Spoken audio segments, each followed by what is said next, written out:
विद्या society के द्वारा आयोजित इस प्रवचन सत्र में प्रोफेसर नोबेल बैकग्राउंड की कुछ चर्चा की जाए। इस वर्ष का एक और विशेष महत्व है जिसकी ओर मैंने ध्यान व्यक्त किया था गुरु किशोर जी को सूचित करते हुए।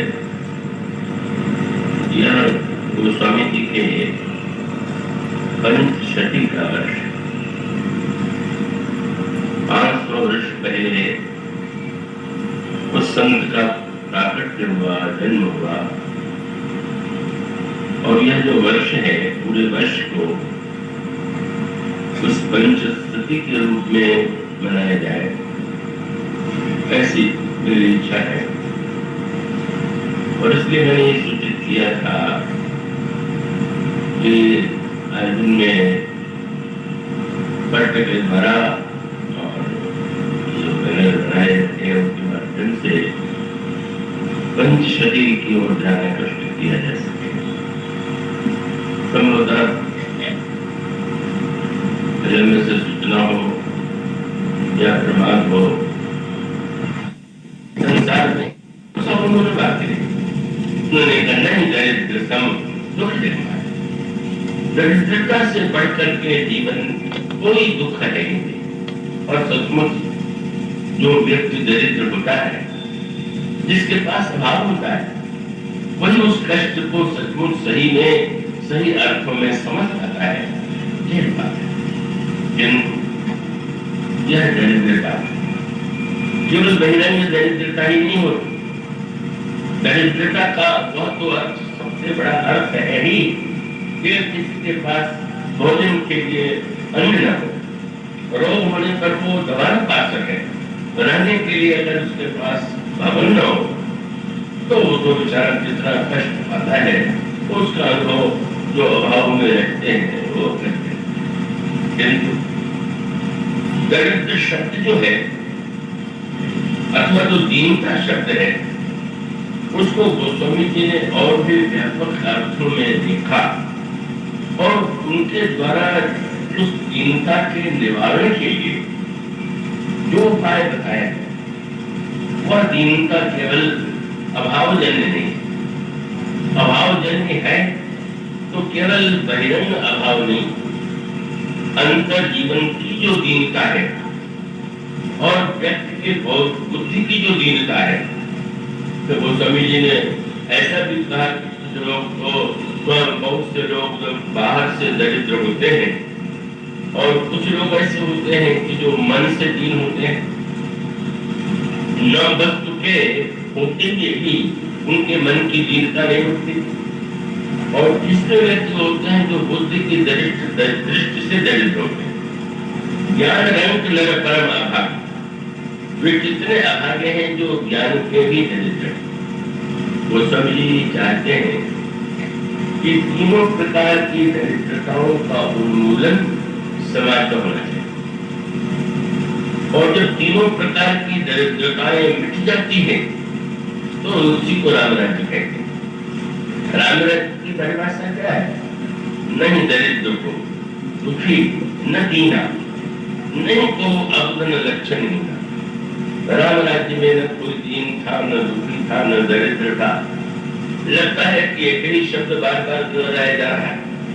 दीन नहीं था, दरिद्र नहीं था, दुखी नहीं था, और उसका अर्थ है कि नहीं। उसका अर्थ है मन से, बुद्धि से, विचार से जो समाज में दैन्य दिखाई देता है, वह दैन्य मिट जाए, वह दरिद्रता मिट जाए, कोई राम राज्य। अभी लड़कियों में लक्ष्मण में बता दी, एक सज्जन ने पूछा राम राज्य कैसे बने, क्या उपाय? राम राज्य बन सकता है कि नहीं? मैंने कहा नहीं, वो तो नहीं बन सकता। क्यों? मैंने कहा राम राज्य भगवान राम के पहले भी नहीं था, और भगवान राम के बाद द्वापर युग में स्वयं भगवान राम ही भगवान कृष्ण बन गया है तो भी नहीं बना। अब आप कल्पना छोड़ दीजिए कि राम राज्य बन सकते। चर्चा की जाए कि नहीं?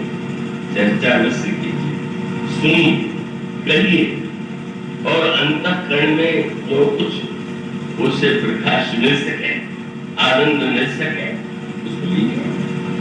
पर वो कैसे होगा? और उसमें व्यंग का एक संदर्भ है और बड़े बात होगा। जब प्रभु श्री रामभद्र सिंहासन पर बैठे, जनक सीता के साथ, तो राज्य के कई उपकरण जो है विभिन्न पात्रों के हाथ में दिखाई देता है, और उसका महत्व है। राम राज्य की स्थापना ईश्वर के द्वारा भी नहीं हो सकती। राम राज्य इसलिए नहीं बना कि राम ईश्वर, श्री राम तो ईश्वर है, आप भी हैं, और वो प्रत्येक व्यक्ति के हृदय में, पर कहा राम राज्य बन रहा। राम राज्य जो बनता है उन भक्तों के द्वारा बनता है जो भक्त भगवान के साथ जुड़े हुए। और उस समय स्वामी जी ने कहा कि भगवान राम के राज्य में अलग अलग पात्रों के हाथ में भिन्न भिन्न वस्तुएं दी, और उसमें जो नाम दिए गए श्री भरत है, श्री लक्ष्मण है, शत्रुघ्न है, हनुमान जी हैं, अंगद है, विभीषण। और जो वस्तुएं इन्होंने लिया हाथ में, वो वस्तुएं कौन है?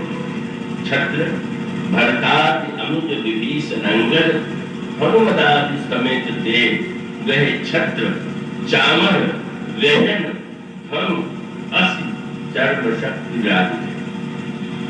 छत्र, चामर, व्यजन, पंखा, धनु और शक्ति और ढाल, इन वस्तुओं को लेकर के ये भक्त खड़े। और इसका अर्थ क्या है कि जब तक श्री राम के साथ साथ, भगवान के साथ साथ ये भक्त न जन्म ले, समाज में न आवे और इन वस्तुओं को धारण न करें, तब तक राम राज्य की स्थापना संभव नहीं। द्वापर युग में इसीलिए नहीं कि श्री राम वही थे, श्री कृष्ण ही श्री राम है, और श्री राम के निकट जो थे वैसे बात भगवान कृष्ण के युग में नहीं थे, इसलिए समस्या थी। और इसमें केवल एक ही सूत्र में दे दूं कि जब श्री भरत से पूछा गया और प्रभु ने भी, भरत ने पूछा, प्रभु से निवेदन किया मैं क्या लेकर के सेवा में प्रस्तुत रहूं, तो प्रभु ने कहा कि भरत तुम तो छत्र लेकर मेरे पीछे खड़े हो जाओ। तो छत्र का बड़ा मूल्य है। राज छत्र जो है प्राचीन काल से ही राजा का एक विशेष चिन्ह माना जाता था। प्रभु का अभिप्राय यही था कि तुम्हारे हाथ में रहे छत्र, भरत के हाथ में छत्र है। और राम राज्य का सूत्र आपने ध्यान दिया, यह छत्र श्री भरत को मिला, उनको अयोध्या का राज्य दिया गया, पर जिसको छत्र मिला उसने श्री राम के सिर पर लगा दिया, और जो दूसरों का छत्र अपने सिर पर लगाने के लिए बेचैन है, वो बेचारे राम राज्य तो नहीं बना सकते। बहुत कठिनाई यही है, बड़वा सत्य तो यही है।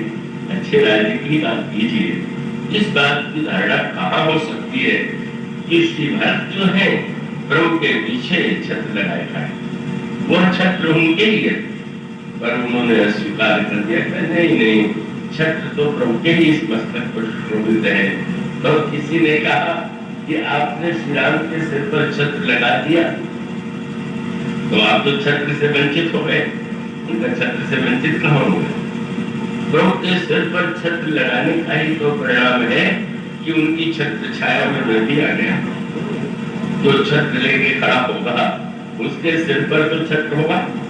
मानो उसका अभिप्राय है, जब श्री भरत जैसा दिव्य समर्पण हो, श्री लक्ष्मण जी जैसी दिव्य अनुराग और स्नेह की भावना हो, जब शत्रु जैसा मूक समर्पण हो, हनुमान जी जैसी सेवा की दिव्य पराकाष्ठा हो, और विभीषण और अंगद के समान जब कोई व्यक्ति उनके जीवन के जो दर्शन है, विचार है, उनको क्रियान्वित करे, तब कहीं राम राज्य बनता है।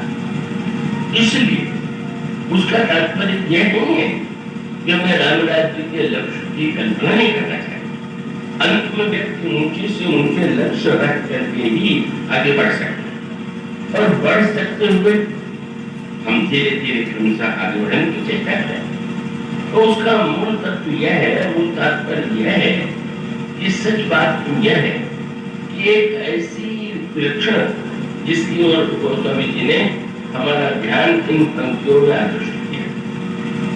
उनसे पूछा गया कि रामायण कितनी पढ़ने से व्यक्ति का कल्याण हो सकता है, तो उनका 5-7 चौपाइयां बड़ा विचित्र लगता है, और उस शब्द के लिए बड़ा दिमाग है। और बड़ा दिमाग क्या है? गोस्वामी जी अभी जो मैंने छंद पढ़ा है उसमें गोस्वामी जी कहते सत पंच चौपाई मनोहर जान के नर और धर। 7-5 चौपाई, 5-7 चौपाई, ये गीता में भी आया 7-5 श्लोक। तो लोगों को ऐसा लगता है कि वो 7-5 से ऐसे कैसे कल्याण होगा। तो कोई कहता है 105 चौपाई है, कोई कहता है 35 है, कोई कहता है 53 है, और कोई कहता है 5000 है, अनेक श्लोक है। गोस्वामी जी जो कहते हैं पूरी रामायण पढ़ने से ही राम राज्य नहीं मिलता। हम ऐसे लोग को जानते हैं कि जो 200 बार रामायण का पाठ कर चुके हैं। ऐसे व्यक्ति को जानते हैं कि जो नित्य कितनी बार अखंड पाठ हुआ, कितनी बार आप रामायण को आद्योपांत पढ़ते हो। तो गोस्वामी जी जो सूत्र देते हैं वो बड़े उन्होंने 7 और 5 चौपाई के द्वारा भी आपका कल्याण हो, लेकिन कुछ शर्त है, और वो शर्त पूरी कर दे तो 5-7 चौपाई बहुत, और उसे पूरी न करें तो आप बार बार पढ़े जाइए तो भी आनंद आता है, उसका लाभ होता है, लेकिन जो लाभ होना चाहिए वो नहीं होता। और गोस्वामी जी का शब्द क्या है? सत पंच चौपाई मनोहर, ये सरपंच चौपाई मनोहर क्या है? जान। पहले वो कहते हैं कि उसको समझिए, उसको जानिए, और जानने से भी काम नहीं मिल जाए। जान के नर उड़ता है, जान करके वो हृदय में धारण करके क्या होता है। मैं आशा करता हूँ कि आप लोग बहुत एकाग्रता से सुनेंगे तो कठिनाई भी आपको सरल सी लगेगी। उन्होंने कहा कि जो समाज राज्य में और व्यक्ति के जीवन में जो दुख है उस दुख का कारण क्या है? तो एक तो यह है कि दुख का बाहर दिखाई देने वाला कारण, तो बाहर दिखाई देने वाले कारणों का भी बड़ा महत्व है, और बाहर दिखाई देने वाले कारणों को भी मिटाने की चेष्टा करनी चाहिए। सिर में दर्द है तो दर्द का अनुभव बाहर हो रहा है, तो बाम लगा करके हम चाहते हैं कि हमारा दर्द दूर हो जाए। अगर हम कोई औषधि ऐसी लेते हैं जो दर्द निवारक है, तो उसके द्वारा अगर हम ये अनुभव करें कि दर्द मिट गया तो ठीक, और रुकने से ही तो नहीं रुक जाना चाहिए। तो उसके बाद जो बुद्धिमान व्यक्ति होता है, अगर देखने लगे कि दर्द हो जाता है, थोड़ी देर दर्द शांत रहा, फिर दर्द हो गया, अगले दिन दर्द हो गया, तो व्यक्ति जो है फिर किसी योग डॉक्टर के पास जाएगा कि हमें क्यों होता है। आंख के कारण किसी को होता है, किसी के सिर में कोई ऐसा ट्यूमर होता है, कुछ के कारण उसको हो जाता है, किसी अन्य कारण से किसी के पेट के कारण हो जाता है। और जब वो उस कारणों को मिटाता है तो कारणों को मिटाने का परिणाम होता है उस व्यक्ति का जो सिर का दर्द है वो जड़ मूल से मिट जाता है। गोस्वामी जी कहते हैं कि भाई मनुष्य के जीवन में जो दुख है उसके जो बाहर के कारण है वो ठीक है, उसको तो जो भी व्यक्ति से बन सके वो प्रयास करना चाहिए, लेकिन जो आंतरिक कारण है, और वो कारण क्या है? बड़ा जटिल वो वाक्य है। अब इतने वर्षों से सुनने के बाद भी अगर कुछ लोग उसे न समझ सके तो या तो मेरी कमी होगी, आपकी कमी हो। अभी तो भक्ता जी अनुरोध कर रहे थे कि नगर प्रमुख को सद्बुद्धि दें, तो थोड़ा सा मुझे हंसी आ गई सोच करके कि प्रार्थना तो करना चाहिए कि प्रभु हम सब लोगों को सद्बुद्धि दें। वो सद्बुद्धि तो सबको चाहिए, बस उन्होंने कृपा इतनी नहीं कर दिया कि कह दिया कि वक्ता जी को भी सद्बुद्धि दें जिससे वो पता कर सके। लेकिन उसका अर्थ ये हुआ कि भाई वस्तुतः ये जो समझने जिसको समझ कहते हैं, ज्ञान समझिए तो क्या है। और तब आपके सामने गोस्वामी जी का वह वाक्य मिलेगा जहाँ दीनता की परिभाषा की। गरीबी मिटना चाहिए वो नहीं कहता, कौन नहीं कहता, पर वो दीनता क्या है और इसकी परिभाषा आप सुने श्री भरत के मुख से। और गोस्वामी जी ने यहीं पर उस दीनता की व्याख्या किया और ये बताया कि उस दीनता को मिटाने के लिए, उस दीनता के मिटने का कौन सा उपाय है। और आप कल्पना जिन तुलसीदास जी ने बाल्यावस्था में भिक्षा मांगी और जिनको पहनने के लिए वस्त्र न रहा हो, अन्न न रहा हो, इतनी दयनीय दशा का वर्णन जैसा उन्होंने किया है, बहुत कम ऐसे आगे बालक होंगे। लेकिन वह दीन कितना बड़ा बन गया कि उस समय इस देश पर अकबर का शासन था। अकबर गुणग्राही माना जाता था, कवियों का, कलाकारों का और साधुओं का भी सम्मान करता था। ऐसे उसके जीवन की घटना है। पर कितने बड़े आश्चर्य की बात, गोस्वामी जी से अकबर का मिलना कभी नहीं हुआ। और लोगों ने ये कहा भी कि महाराज आप तो कहा करते हैं कि मौसम दीन, तो अकबर को बड़ा गुणग्राही है, आप उसकी सभा में चले तो आपका बड़ा सम्मान होगा, आप तो बहुत बड़े कवि हैं, आपकी बड़ी महिमा है। तो गोस्वामी जी ने कहा दीन तो हूँ, लेकिन उन्होंने कहा कि जिसके यहाँ जा करके मैं दीन होकर के भी दीनता रहित हो गया, उसको छोड़ करके और दूसरे द्वार पर नहीं जाएगा। गोस्वामी जी कहते हैं मनुष्य दीन होकर के स्वार्थ के लिए या बहुत बातों परमार्थ के लिए याचना करता है, लेकिन हमारे जीवन की स्थिति तो यह है कि स्वार्थ परमार्थ सकल सुलभ एक ही हो। मेरे जीवन के स्वार्थों को भी जिसने पूरा किया वो भी, और जिसने परमार्थ को भी दिया पूरा किया, स्वार्थ परमार्थ सकल सुलभ एक ही। और तब जब द्वार दूसरे दीन था तुलसी उचित नहीं। उस प्रभु के सामने दीन बनने के बाद भी अगर दूसरे के द्वार पर तुम दीन बने तो इससे बड़ा करके तो कोई दुख की बात नहीं। तो यह जो गोस्वामी जी का दैन्य था, अभाव था, वो कैसे दूर, कौन सा उपाय और वो दीनता क्या है। उस दीनता की व्याख्या इस छंद में भी है। उस दीनता की व्याख्या श्री भरत के चरित्र में आप लोग देखें। मानस के दो पात्र हैं, एक और लंकाधिपति रावण और दूसरी ओर अयोध्या के महाराज दशरथ। दोनों नगर बड़े समृद्ध हैं। लंका तो स्वर्णमयी 400 कोस जहाँ सोने का ही भवन है, तो वो नगर ऐसा नगर, और स्वर्णमयी लंका, और वहाँ शिक्षा ऐसी है रावण को मानते हैं। वेदों का, शास्त्रों का, ज्योतिष का कोई ऐसा शास्त्र नहीं कि जिसका ज्ञान रावण को न हो। और रावण के यहाँ संसार की श्रेष्ठ से श्रेष्ठ सुंदरियां उसके महल में विद्यमान। महल में जहां भी गोस्वामी जी ने कहा अगर सुनने को मिला कि कोई देव कन्या बड़ी सुंदरी है, तो रावण आदेश देता है देवता को अपनी कन्या भेंट करो मुझे। यक्ष को भी आदेश दिया जाता है, किन्नरों को भी आदेश दिया जाता है, मनुष्य को भी आदेश दिया जाता है।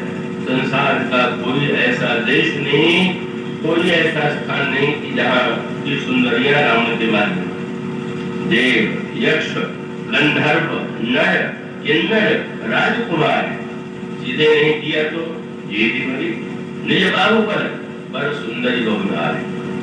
कहो तो है समस्त सुंदरियों को अपने महल में, क्या है लंका में तो नहीं। स्वास्थ्य कैसा है, हनुमान जी लंका को जब देखते हैं तो दिखाई देता है तो मल देह विशाल शरीर समान अतिबल गर्दनी नाना अखान्न भिरे गोबली एक करते हैं। कितने स्वस्थ है, जहाँ स्वास्थ्य हो, सौंदर्य हो, शिक्षा हो, नगर में समृद्धि हो, अब क्या बाकी रह गया। वरदान निकले हनुमान जी, इस पूरे नगर को उन्होंने देख लिया एक बार, सोचने लगे बाहर तो देख लिया, भीतर से भी देख लिया, और रात करके पूरी लंका को देखना, और बाहर और भीतर से देखने के बाद किया क्या, पूरे जंगल का बजरा के नष्ट कर दी। ऐसी विचित्र बात है, इतने बड़े समृद्ध नगर को देखने के बाद तो उन्हें सोचना चाहिए था कि इससे बढ़कर कोई आदर्श राज्य नहीं हो सकता है, और वो आगे सोचते कि हमारी विजय होगी और इस नगर पर हमारा अधिकार होगा, तो इसको तो का तो रहने देगा। हनुमान जी को नगर जलाने में विलंब लगाई और नगर जला करके लौटे हुए हनुमान जी से प्रभु ने नहीं कहा कि इतने समृद्ध नगर को क्यों जला दिया, बल्कि आश्चर्य से कहते हैं कौ कप रावण पालित लंका ये भी दया दुर्गाति लंका। रावण के रहते हुए तुमने उस लंका को कैसे जलाया। मानो हनुमान जी की प्रशंसा प्रभु करते हैं कि ऐसी लंका को तुमने जलाया, और दोनों करते उनकी राम के विषय में आप सोचिए कि कोई व्यक्ति किसी नगर की बहुत प्रशंसा सुनता है तो देखने की बड़ी इच्छा होती है, लेकिन लंका पर विजय मिल गई, विभीषण को राज्य तिलक दे दिया गया, और विभीषण ने कहा कि बात चल करके लंका में भागे, अब जन किया पुनीत प्रभु की जय, मज्जन करिय समर समझी जय, देश कोश मंदिर संपदा देव कृपा उपकृता होगा।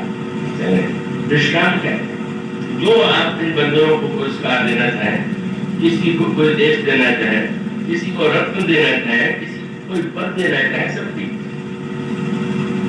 और कैसे लक्षण हमारे प्रभु राम है कि उस नगर में जाने का उनके हृदय संकल्प नहीं। 400 कोस सोने की लंका कैसी होगी कभी नहीं गए, और ये बात नहीं है तो बोलने में झील की पराकाष्ठा है। बोले कहा नेतृत्व तुम्हारा घर तो मेरा अपने गए, तुम्हारा अपना घर है तो चली गए ना, घर तो मेरी है, लेकिन दशा भरत का सुनी वही समझा। जब मुझे भरत की याद आती है तो मुझे एक एक निमेश कल्प की तरह व्यतीत हो रहा। लंका के वैभव को न देखने वाले प्रभु को स्मरण आ रहा है, उस तपस्वी भरत की स्मृति आ रही है जो नंदीग्राम में पलकल वस्त्र पहने हुए और राज्य चला करके भी प्रभु की भक्ति भावना में डूबे हुए। भगवान व्याकुल स्वर में कहते हैं बीते अवधि जाऊं जो जियत न पाऊं वीर, दशा भरत की सुमिरि प्रभु पुनि पुनि बुलंद शरीर। और वो कहते हैं विभीषण तुम मेरी कोई सेवा करना चाहते हो तो एक ही सेवा है कि देखो वेगी सो जतन करूं सखा जो मैं भरत को बहुत शीघ्रता से देखना चाहता हूं। हनुमान जी लंका जला देते हैं, प्रभु लंका में पैर तक नहीं रखते हैं, लौट आते हैं, और विभीषण ने विमान की व्यवस्था कर दी, प्रभु बैठ करके आए। प्रभु का अधिकार तो पूरी लंका पर है, लंका उन्होंने जीती है, लेकिन लंका पर अधिकार का तो प्रश्न नहीं। तो प्रभु कम से कम ये सोच लेते कि भाई चलो और कोई नहीं तो पुष्पल विमान की भेंट तो है ही है, इसे तो अपने पास रख ले। विमान पर बैठ करके आए और विमान पर आने के बाद उतरे। पहला काम क्या किया, उतर ही कहो प्रभु पुष्प कहे, आपने आदेश दिया, ये भी नहीं कहा कि भीषण दिया चलेगा, उतर ही कहो प्रभु पुष्प कहे तुम कुबेर बन जाओ। रावण ने ये नगर भी कुबेर से लिया था और पुष्प विमान को छीन लिया था, वो तो रावण की सेना देखी यक्ष भाग रहे थे, पर एक बार कुबेर पर धावा, पुष्पक जान जीत ले आवा, जीत करके ले आया। पर तुमने उतर कहो तुम पुष्प कहे, तुम्हें कुबेर बह जाओ और प्रेरित राम चलो सो, हर्ष विरह अति था। उस विमान के हृदय में बड़ा दुख है, प्रसन्नता दुख है कि प्रभु से अलग होना पड़ रहा। प्रसन्नता है कि कम से कम मेरा कितना बड़ा दुर्भाग्य था कि मेरा उपयोग रावण करता था, प्रभु ने बैठ करके उस पाप का को नष्ट कर दिया, धन्य बना दिया। यह तो विभीषण, यह जो लंका है उसका अभिप्राय यह है कि अच्छा लंका का जो राजा है वो दरिद्र है कि धनी, उसे कौन दरिद्र करे। पर गोस्वामी जी तो ना करते, ये न मानिएगा कि बुरे व्यक्ति की उन्नति नहीं होती, बुरे व्यक्ति की उन्नति होती बहुत होती हो सकती है, और अच्छे व्यक्ति की भी उन्नति होती है, हो सकती है। लेकिन अंतर कहाँ है उसको गोस्वामी जी बताना चाहते हैं कि अच्छा कोई अभावग्रस्त हो तो चोरी करता। हनुमान जी से रावण ने पूछ दिया कि यह बताओ कि तुम कैसे तुम आए लंका में, तुम वाटिका के फल को बिना पूछे खा लेते हो, क्या ये चोरी नहीं? और हनुमान जी का उत्तर जो था सुनने में तो बड़ा विचित्र था। हनुमान जी ने कहा कि हाँ, अपने पूछ तो रहे हैं कि क्यों खाया, पर खाओ फल प्रभु लागी भूखा, भूख लगी थी तो मैंने खा लिया। खा लिया तो बात लड़ने की क्या आवश्यकता? बोले कब जिस स्वभाव से तोड़े उठा, बंदर का तो स्वभाव होता है तोड़ना फोड़ना, इसलिए मैंने वृक्षों को उखाड़ा या तोड़ा। तुमने राक्षस क्यों मारा? बोले जिन्होंने मुझे मारा नहीं मैं मारा, जिन्होंने मुझे मारा मैंने उनको मारा। कोई बहुत पूछा तो नहीं लगता है, भूख लगी थी तो मैंने खा लिया। पर इस उत्तर में जो गहरी नोक है, चोट है, उसे रावण समझ गया। हनुमान जी का तात्पर्य था कि मैंने भूख लगने पर फल खा लिया तो तुमको लगता है कि धर्म के विरुद्ध है, बिना पूछे दूसरे की वस्तु को ले लेंगे। पर रावण संसार की समस्त सुंदरियों के माल में होते हुए भी सीता जी को चुराना चोरी नहीं, फल खाना चोरी है, और सीता जी को चुराना चोरी नहीं। ऐसा है तुम्हारा धर्म क्या?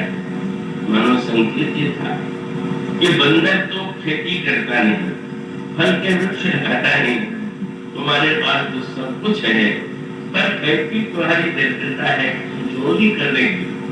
और रावण ने उस चोरी के लिए साधु का वेश बनाया, और वो रावण जिसके प्रताप से देवता यक्ष किन्नर भी डरते थे, वो स्वामी जी कहते हैं कि जब वो चला हरण करने के लिए तो चारों ओर देगा, मारी के पीछे प्रभु चले गए।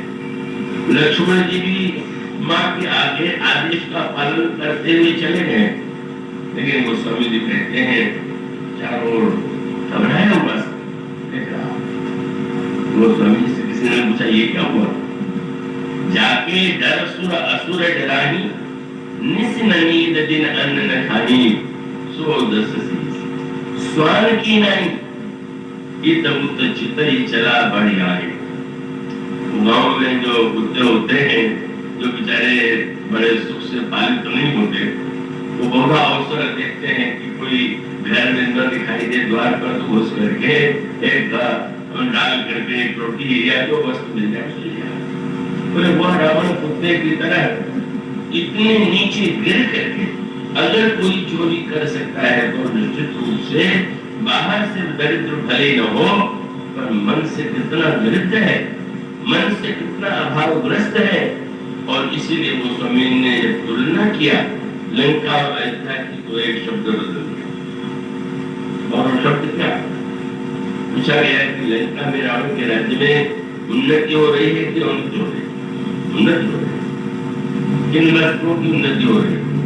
पढ़ करके लगता है इन वस्तुओं की उन्नति के बाद फिर बचा क्या? वो स्वामी जी गिना रहे सुख, संपत्ति, सुख, सेन, सहाय, जय, प्रताप, बल, बुद्धि बढ़ाई। आश्चर्य 10 वस्तुएं गिना दी, पर गोस्वामी जी अंकों का प्रयोग भी गणित शास्त्र से हट करके भक्त शास्त्र के संदर्भ से जोड़ देते। गोस्वामी जी के लिए गणित कोई व्यापारी तो थे नहीं कि उनको अंक गणित का अच्छा ज्ञान हो कि जिससे हिसाब किताब कर सके, तो इसलिए अंकों का प्रयोग वो व्यापारियों की तरह नहीं करते, भक्तों की तरह करते थे और हर अंक का प्रयोग अपने ढंग से करते थे। किसी ने कहा कि 63 और 36 ये तो दोनों में एक 6 और 3 इसमें भी है और 6 और 3 उसमें भी है। तो गोस्वामी जी ने कहा कि बहुत बड़ी शिक्षा, 6 और 3 63 में है पर आमने सामने। पहले आपने 6 लिखा और उसके सामने 3 लिखा, तो 6 और 3 आमने सामने। और जब आपने 36 लिखा तो 3 ने मानो पीठ कर दिया और 6 ने भी पीठ कर दिया, दोनों साथ रहते हुए भी पीठ की हुई। तो स्वामी जी ने कहा अंक बता रहा है कि 36 का भी उपयोग करो और 63 का। कैसे? बोले जगत रहो 36 हो गए, संसार में 36 बन करके रहो। और 63 बोले राम चरण 36, राम के चरणों में 6 और 3 की तरह रहो और संसार में 3 और 6 की तरह साथ में रहो, पर दृष्टि हमारी निरंतर भगवान के चरणों की ओर। तो गोस्वामी जी जब उन्नति की बात करने लगे तो जानबूझ करके 10 वस्तुओं को मिला दिया। और 10 का अर्थ है वास्तविक बड़प्पन नहीं का, एक का शून्य को मिला करके जो पाया हुआ नकली बड़प्पन है वह 10। गोस्वामी जी का अभिप्राय है कि संसार में इन वस्तुओं के द्वारा जो व्यक्ति बड़ा बनना चाहता है वह तो शून्य को एकत्र करके बड़ा बनेगा। और उसके साथ एक बात और भी है, और वह बात क्या है कि मैंने फिर तो रावण वाला बात नहीं ठीक है। आजकल ये तरह बहुत होता नहीं होता, नहीं करते। जब बुरे लोग उन्नति कर रहे हैं तो क्या रखा है ये भलाई भलाई में देख रहे हैं कि कितने बुरे लोग कितनी उन्नति करते चले जा रहे हैं। ऐसा नहीं कि अच्छे लोग उन्नति ही नहीं करते, बुरे ही करते हैं। लेकिन अगर ये दृष्टांत मान लीजिए तो फिर तो रावण सबसे बड़ा अनुकरण योग्य और अनुकरण करना आजकल का स्वभाव भी बन गया। लोगों ने सत्य को मान नहीं लिया है जीवन में। पर गोस्वामी जी से पूछा गया तो गोस्वामी जी ने कहा कि यह है, लेकिन क्या उस उन्नति से रावण के जीवन में शांति है क्या, संतोष है क्या, दरिद्रता क्या उसके जीवन से मिट गई है क्या? और तब गोस्वामी जी ने शब्द कितना सुंदर सुना, सुख संपत्ति सुख से न सहाई, जय प्रताप बल बुद्धि बढ़ाई, सब दिन प्रतिदिन बाढ़त जाई, जिन प्रतिलाभ लोभ अधिकाई। यह एक ही पंक्तियों में 2 शब्दों का प्रयोग किया, लाभ और लोभ। लाभ और लोभ जितने में सब कुछ उन्होंने कह दिया। लाभ की आवश्यकता किसके जीवन में नहीं, द्रव्य के बिना, अर्थ के बिना कौन व्यक्ति अपना काम चला सकता है। इसलिए ऐसा नहीं कि भक्त को कुछ नहीं चाहिए, कुछ नहीं चाह कह करके जो बहुत चाह लेते हैं उनकी बात छोड़ दीजिए, पर कुछ नहीं चाहिए तो सत्य नहीं है। इसलिए गीता में भगवान भी कहते हैं रक्षा लाभ संतुष्ट हो। भक्त जो है वो लाभ चाहता है, पर वो लाभ जो मिला प्रारब्ध से, ईश्वर से, प्रकाश से, उससे वो संतुष्ट हो गए। तो मानव संकेत ये है, भगवान राम की शब्द जिसे कहते हैं कि 8वां चखा लाभ श्री कुशा, सपने नहीं देखे पर। तो इसका अभिप्राय है कि लाभ तो जीवन में आवश्यक है, लेकिन गोस्वामी जी कहते हैं उसके साथ ये प्रतिलाभ लोभ अधिकारी, लाभ लोभ न बन जाए इसी में सावधान। और लाभ और लोभ स्वयं आपको उत्तर दे रहे क्या? आपसे पूछा जाए तो यही तो लगेगा कि अंतर दोनों में क्या? दोनों में अक्षर तो ये कही है ल और भ। लाभ लिखिए तो भी ल और भ, और लोभ लिखिए तो भी ल और भ, और एक अंतर तो है ना। अक्षर में अंतर नहीं पर मात्रा में अंतर है, और यही मात्रा ही लोभ और लाभ का अंतर, मात्रा का अंतर। लाभ माने लाभ ने लिखा, और पहली मात्रा अ है और जोड़ दिया तो लाभ बन गया। पर उसके बाद वो तक पहुंचने के लिए कैसी मात्राएं बढ़ती जाएंगी, आ से भी नहीं, आ ई ऐ ओ, इतनी मात्रा जब बढ़ गई तो बना लो। जब आपकी इच्छा की मात्रा बढ़ती जाए अभी और तो समझ लीजिए कि आप लोगों की दिशा में चल रहे हैं। आपके जीवन में कभी संतोष और शांति, बाहर लोगों को लग सकता है कि इनका बहुत बड़ा विशाल है, बाहर लग सकता है कि इनके पास बड़ी समृद्धि है, पर भीतर तो खोखले हैं, भीतर तो कुछ नहीं है, अशांति को छोड़ के। इसलिए गोस्वामी जी यही बताते हैं, रावण बेचारा, उसको बेचारा कहे कि लंकेश्वर कहे, जिन ब्रह्म ज्ञान ये था कि जब अंगद ने कहा रावण मेरा पैर अगर कोई उठा दे तो मैं सीता जी को हार दूंगा, तो अन्य राक्षसों को तो रावण ने भेजा, लेकिन बाद में उससे हार नहीं, कोई बंदर को उठा नहीं पाया। और उठा नहीं पाया तो गोस्वामी जी ने तुरंत लिखा कि जब सिंहासन से उतर करके अंगद का पैर पकड़ करके हिलाऊं ये लगा, अंगद ने देखा रावण लंकेश्वर बंदर का पैर पकड़ रहा है, भगवान का चरण नहीं पकड़ रहा। गहत चरण का वायु कुमारा मम पद गहे न तो रोमारा, गहत न राम चरण सठ जाई। अरे तुम श्री राम के चरणों को पकड़ लो तो दोनों मिल जाएंगे, सीता जी और श्री राम। तुम बंदर का चरण पकड़ रहे हो, तुमको संकोच नहीं, लज्जा नहीं, और तुम स्वयं जो है कहाँ पहुंचे हो। और इसका अभिप्राय है जो व्यक्ति रावण के दर्शन को स्वीकार करता है, लोभ की मात्रा जिसके जीवन में बढ़ रही है, वो तो किसी का भी पैर पकड़ सकता है, पकड़ दे जाता है।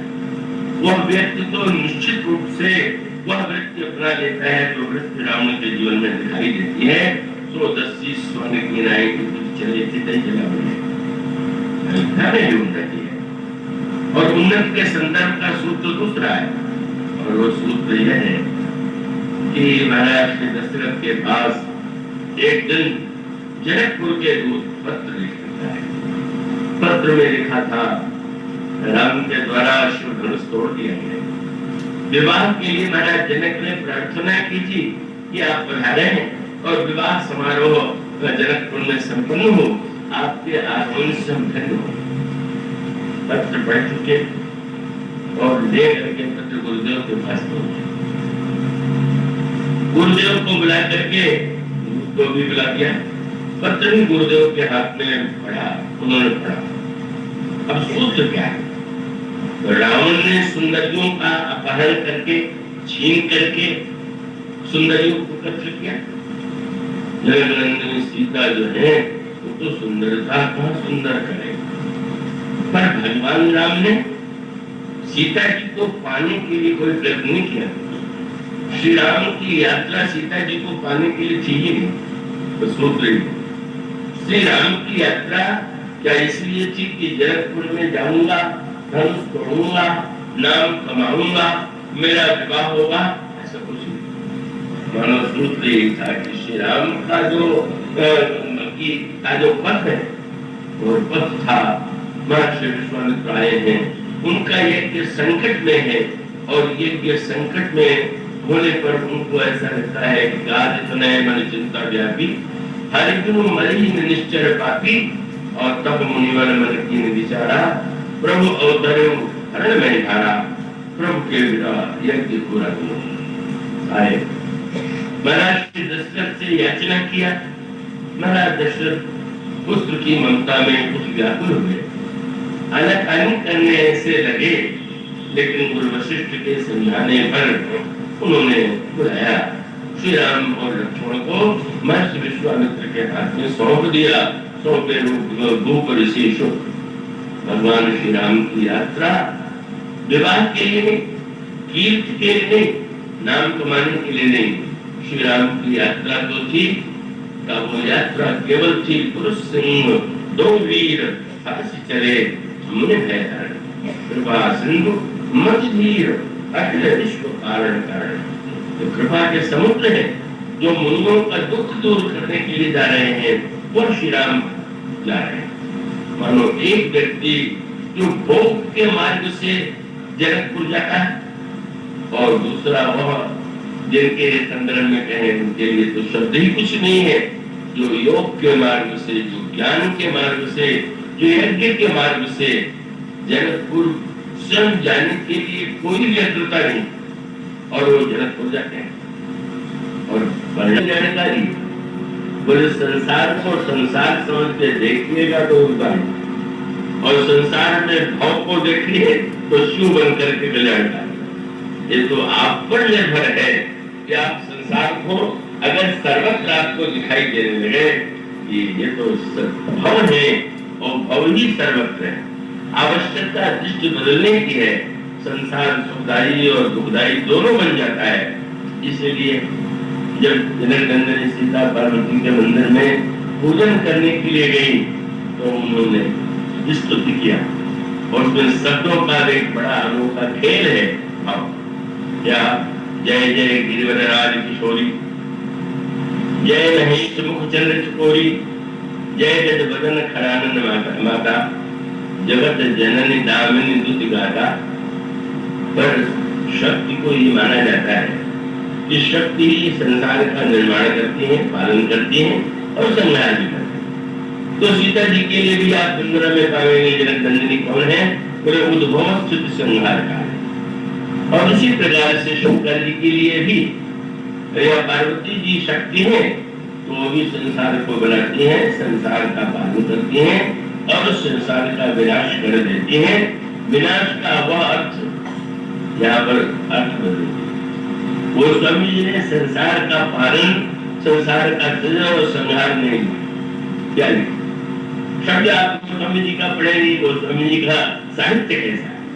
श्री सीता जी कहते हैं भाव भाव विभव पराभव कार्य। आप जो है इस भाव के भाव भी है, भाव माने जन्म देता और विभव भी है, मानो पालन करते हैं। और संहार के लिए उन्होंने संहार शब्द लिख करके पराभव लिखा। जो लिखा मानो कितना बड़ा सूत्र है कि अगर कोई पूछे कि माँ आप संसार का सृजन करती है, पालन करते हैं, ये तो समझ में आता है, संहार क्यों करती है, तो क्या उत्तर देंगे, बोले भाव भाव विभव पराभव। माने भाव शब्द में भी भाव और विभव में भी भाव और पराभव में भी भाव।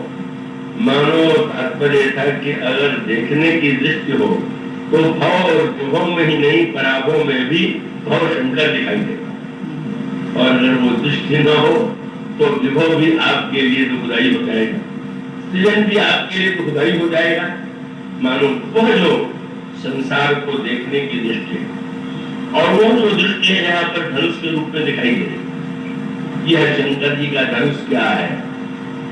शंकर का धनुष है, वह नाम लिया गया भव धनुष। तो भव धनुष के पीछे तात्पर्य क्या था कि भाई संसार को अब दो घटना हुई, वस्तु टूट गई, तो कोई वस्तु टूट जाए तो आपको दुख होता है। और परशुराम जी महाराज को दुख हो गया कि मेरे गुरु जी का धनुष किसने तोड़ दिया।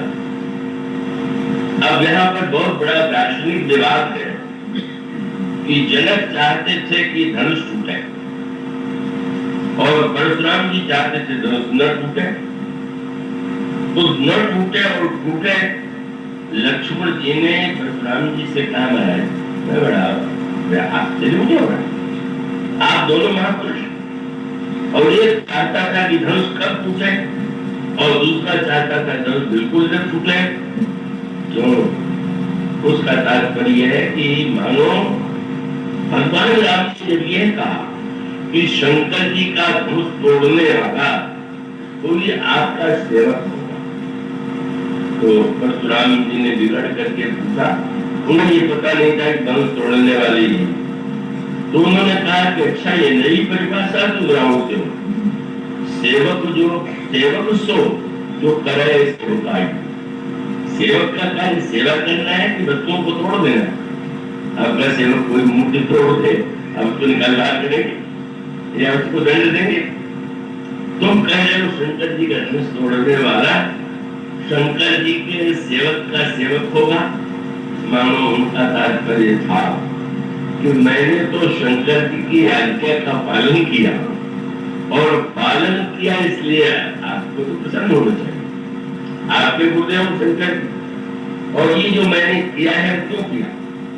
प्रभु ने उनको थोड़ा उस धनुष को, वो स्वामी ने उत्तर दिया गीतावली में, ये धनुष तो शंकर जी के पास था, पर आपने धनुष का चित्र देखा होगा, उसमें चार डोरी, उसके द्वारा वो दोनों झुका करके बांध करके और उसी पर बाण रख के चलाया जाता था। तो उन्होंने कहा, धनुष ने एक दिन शंकर जी से कहा कि महाराज आप तो, ये शंकर जी को समझना बड़ा कठिन है। किसी को भूत लग जाता है तो कितने लोग दुखी होते हैं, भूत से कितना कष्ट होता है। आपने पढ़ा है कि नहीं, सुना है कि नहीं? वो स्वामी जी नित्य जाते थे निवृत्त होने के लिए, तो लोटे में जल रहता, और जब वो जल बड़ा लोटा था बच जाता था, तो वहाँ एक बबूल का पेड़ था, उसमें वो जल डाल देते और उसी बबूल में रहता था एक भूत। प्रसन्न हो गए और एक दिन प्रकट होकर के तुलसीदास जी से कहा कि तुमने मुझे नित्य जल दिया, वो तो जानबूझ के नहीं देते थे, तो मुझे तो बड़ी प्रसन्नता है, तुम चाहे जो मांग लो। तो उन्होंने कहा मैं भगवान का दर्शन चाहता हूँ। कैसी बढ़िया बात है तुलसीदास, जो मैं भूत से भगवान को मांग लिया, और है हम लोग कि भगवान से भूत मांगा करते हैं। भूत मांगने का अर्थ क्या हुआ? जो वस्तु आज है और कल नहीं रहेगी, वही तो भूत है। यही मानव दृष्टि का अर्थ है। आप भगवान से भूत मांग लीजिए, भूत से भगवान को मांग लीजिए। अब वो भूत ने कह दिया कि भाई हम स्वयं तो नहीं दे सकते ये, लेकिन हाँ हनुमान जी महाराज इस कार्य को संपन्न करा सकते हैं, और हनुमान जी से मिलने की विधि भी बता दिया। कथा में आते हैं, पहले सबसे पहले आगे पीछे बैठ जाते हैं, देखने में बड़े दीनहीन रोगग्रस्त लगते हैं, और जब सब श्रोता चले जाते हैं तब जाते हैं। तो स्वामी जी ने सचमुच उस भूत की बात मान करके उनका चरण पकड़ लिया, और पकड़ने के बाद हनुमान जी पहले तो नहीं करते रहे, नहीं मैं हनुमान नहीं हूँ, पर उनके उस श्रद्धा को देख करके अंत में हनुमान जी ने भगवान की प्राप्ति कराई। भूत से हम डरते हैं और शंकर जी मुक्ति देने वाले हैं, पर विचित्र भूत प्रेत आते हैं, सबको मुक्ति दे देते हैं और भूत प्रेतों को साथ में लिए हुए। उन भूत प्रेतों की मुक्ति नहीं हुई क्या? क्या है? शंकर जी दरिद्रता को दूर करते हैं, रहने के लिए घर तक नहीं, पहनने के लिए वस्त्र तक नहीं है, सब कुछ उल्टा दिखाई देता है शंकर जी। पर मानो शंकर जी से जब धनुष ने ये प्रश्न किया कि आप मुक्ति के दाता हैं, पर महाराज क्षमा कीजिएगा, आपने तो मुझे सदा बाधा, मुझे तो मुक्ति आपने नहीं दिया। और तब शंकर जी ने संसार का रहस्य बता दिया। कोई शिक्षा क्यों की?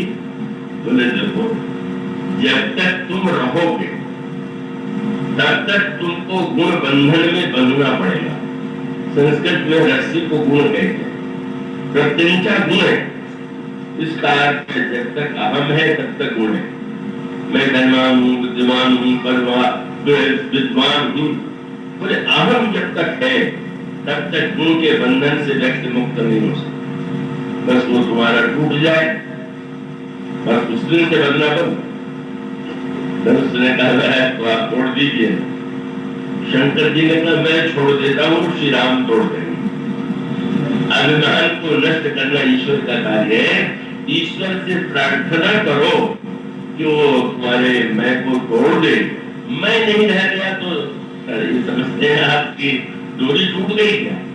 डोरी तो ज्यों की तो रही, डोरी के द्वारा बंधना बंद हो गया।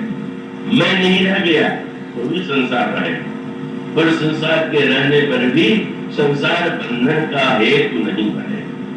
संसार में रहे हम, पर संसार हमें बांधे नहीं।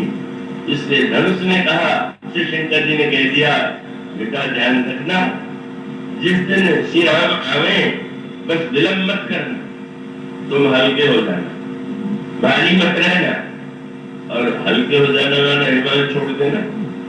और उसके पश्चात उनका स्पर्श होने के बाद जब तुम टूट जाओगे तो बस तुम्हारी मुक्ति ही मुक्ति है। तो मानो भगवान श्री राम का तात्पर्य था कि मैंने तो शंकर जी की आज्ञा को केवल सुधार्य किया, और मानो हो तो पुरानी पढ़ाओ। धनुष जो शिक्षा और प्रार्थना लेकर के आया था, प्रभु ने आज्ञा का पालन किया। जनक ज्ञानी है, इसलिए वे चाहते हैं कि जब तक भव बंधन नहीं छूटेगा तब तक भक्ति और भगवान का मिलन नहीं हो। और परशुराम जी ये समझते हैं कि नहीं बना रहना चाहिए, पर बाद में उनको ये लगा ये तो टूटे गया, ये जो मैं दूसरा धनुष बोल रहा हूँ ये भी इन्हीं के पास चला जाए तो अच्छा। मानो उस सत्य को समझ गए कि न इस संसार का यही तत्व है, हम जो है संसार है तब अनविचार रमणीय सदा संसार भयंकर भारी, और सब संतोष दया विवेकते उपकारी सुखकारी। आप चाहे तो शिव बना लीजिए, चाहे संसार बना लीजिए। इसलिए गुरु जी ने कहा, उठो राम मंजहु भवचाप। क्यों बोले, सारा दुख तो भवत्व का है, तो मेतम ताप जनक परिताप। जनक का कष्ट दूर करो, जनक की पूजा दूर करो। और वो जनक का कष्ट ही मानो यही था कि यह मान करके मेरी पुत्री विवाह के बिना रह जाएगी। लेकिन संसार में कई पुत्रियां बड़े विलंब से विवाह होता है और बहुत सी बिना विवाह के रह जाए। और सब कन्याओं के दुख से कोई दुखी नहीं होता, जिससे उसका अपना नाता है मेरी बेटी, मेरी पुत्री। चिंता एक ही है कि चाहे और किसी का विवाह हो चाहे न हो, मेरी पुत्री का तो होना चाहिए। पर वो जो ममत्व है वो ये तो है। और मानो जनक के मुंह से भी निकल गया कि मेरी पुत्री जो है बड़ी मनोहर विजय बड़े तीरथ यति कमनीय पावन हार विरंच जरु रचुन धनुदमनीय। और कहकर आप कहते हैं कि कुंवरी कुंवारी रहे क्या करो। मानो विश्वामित्र जी ने कहा, जनक का कष्ट तो भ्रम का कष्ट है, सीता जी तो तुम्हारी शक्ति है, पर उनको लगता है कि जब तक टूटेगा नहीं तब तक विवाह नहीं हो, तो उनका कष्ट दूर कर दो। तुम्हें कोई आवश्यकता भले ही न हो, पर उनके हृदय का भ्रम और कष्ट दूर कर दो। इसका मानो तत्व यह है। गुरुदेव ने कहा कि देखो राजू, तुमने राम को भेजा किस कार्य के लिए, लेकिन दृष्टांत दिया। जब सुन बोले गुरु अति सुख पाई, पुण्य पुरुष कह मैं सुख छाई। जिन सरिता सागर मह जानी, यद्यपि तार कामना नहीं। तिमी सुख संपत्ति बिरहि बुलाए, धर्मशील पह जानी स्वामी। जैसे नदी समुद्र में जाती है, लेकिन समुद्र ने कभी नहीं कहा कि तुम आओ, तुम्हारे बिना हम अपूरे हैं। इसी प्रकार से तुम्हारे यहाँ कुछ नहीं चाहिए, सब चला रहा है। और लंका में सब कुछ जा रहा है, पर लगता है कुछ नहीं मिला है, और अभाव ही अभाव की पीड़ा दिखाई दे रही है। यही तो दर्शन। और इसीलिए जब श्री भरत से राज्य लेने का प्रस्ताव किया गया तो उन्होंने प्रश्न किया, क्या क्यों दे रहे हैं मुझे? ये सोच करके इतना ऊंचा पद दिए गए हैं। और तब उन्होंने दीनता की व्याख्या की। वस्तुतः दीनता क्या है? उन्होंने कहा कि आपन दारुण दीनता।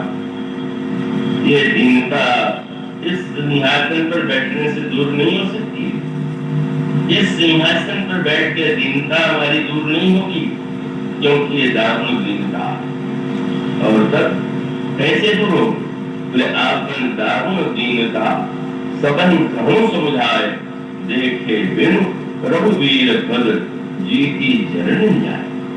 हृदय की जो ज्वाला है वो बिना प्रभु के चरणों की प्राप्ति के संसार का कोई पद जो है हृदय की ज्वाला को मिटा नहीं सकता, बढ़ा जरूर सकता, क्योंकि पद पाने के बाद ये तो चिंता लगी रहेगी बने रहे कहीं जाने न पाओ। और ये श्री राम का पद ऐसा है कि जिसके पाने के बाद निश्चिंत हो जाइए, क्योंकि सब पदों के साथ भूतपूर्व या पूर्व लग जाता है, पर किसी भक्त के लिए नहीं लिखा जाता कि भूतपूर्व भक्त राम, ये पहले भक्त थे आज नहीं रह गए। मानो उन्होंने कहा यह जो दीनता है दागो है, और गोस्वामी जी ये कहते हैं कि ये जो दागो दीनता है इसके 5 कारण हैं, और वो उन्होंने कहा कि 5-7 चौपाई में इसलिए कह रहा हूँ, कांड है 7, तो 7 के अंक को महत्व दे दिया, और दुख देने वाले हैं 5, तो उन्होंने तुरंत कहा 7 या 5 चौपाई। 7 कांडों में से भी तुम केवल 5 चौपाई समझ लो और उसको धारण कर लो तो क्या होगा।